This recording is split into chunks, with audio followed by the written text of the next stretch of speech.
दिखाई दिया। वो तुरंत छैनी हथौड़ी लेकर उसे तोड़ने लगा। वो वहाँ सुरंग बनाकर बाहर निकलने की फिराक में था। धीरे धीरे कमरे में ऑक्सीजन का स्तर कम हो रहा था, इसलिए उसने प्योर ऑक्सीजन ले ली। लेकिन फिर उसके शरीर में ऑक्सीजन की मात्रा बढ़ जाने से उसे चक्कर आने लगे। उसने ऑक्सीजन कैन बंद किया और उसकी नजर उस मरे हुए चूहे पर लगे कुछ कीड़ों पर पड़ी। अब जिंदा रहने के लिए उसे बियर ग्रिल्स बन के वो कीड़े मकोड़े भी खाने पड़े। पेट पूजा के बाद उसने सुरंग बनाने का काम जारी रखा। काफी मेहनत के बाद उसने वो छेद बड़ा कर दिया और उसे दीवार के अंदर मौजूद लोहे के सरिये दिखाई देने लगे। उसने वेल्डिंग गन की मदद से वो सरिये काटे और दीवार को तोड़ना जारी रखा। कुछ ही देर में वहाँ से रोशनी आने लगी, जिसे देखकर वो खुशी से झूम उठा। अब छेद इतना बड़ा हो चुका था कि वो उससे बाहर निकल जाए, लेकिन जैसे ही वो उस दीवार के उस पार गया, उसके पैरों तले जमीन खिसक गई। वो बाहर की दुनिया में नहीं बल्कि वैसे ही एक और कमरे में आ चुका था। उसकी सारी मेहनत बर्बाद हो गई थी। वो निराश होकर पागलों की तरह लोहे का दरवाजा पीटने लगा। थोड़ी देर बाद शांत होकर उसने इधर उधर नजर दौड़ाई।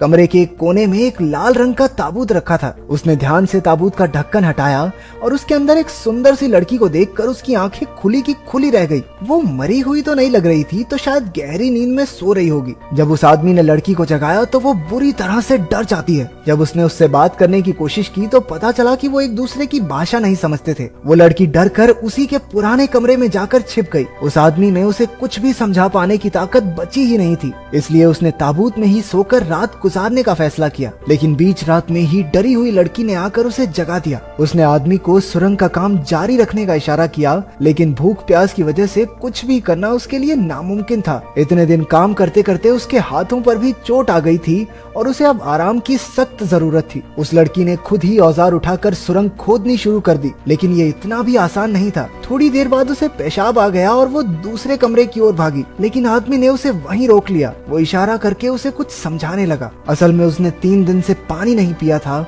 और उस लड़की का पेशाब उसके लिए बेशकीमती था। थोड़ा हिचकिचाते हुए लड़की ने उसकी बात मानकर उसके जूते में पेशाब कर ही दिया। अपनी जान बचाने के लिए उसे ये वाहियात काम भी करना ही पड़ा। हालांकि वो लड़की उसकी भाषा नहीं समझती थी, लेकिन आदमी को देखकर वो ये समझ चुकी थी कि यहाँ जिंदा रहने के लिए क्या करना होगा। फिर आदमी उसे कीड़े खाने भी सिखाने लगा, लेकिन वो कीड़े खाने से साफ मना कर देती है। इसके बाद आदमी उस कमरे की दीवार पर छेद करने के काम में लग गया, लेकिन काफी वक्त लगे रहने के बाद भी वो छोटा सा ही छेद कर पाया। इसे देखकर वो लड़की निराश होकर रोने लगी।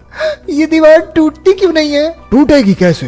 अंबुजा सीमेंट से जो बनी है। आदमी ने एक गाना गाकर उसे शांत किया और वो भी उसके साथ गाने लगी, लेकिन तभी गलती से उस आदमी के हाथ पर हथौड़ा लग गया। लड़की ने तुरंत अपने सर का कपड़ा निकालकर उसके जख्म पर लगाया। देखते ही देखते उनमें दोस्ती हो गई और दोनों इकट्ठे खोदने का काम करने लगे। अचानक लोहे के दरवाजे का ताला अपने आप घूमने लगा।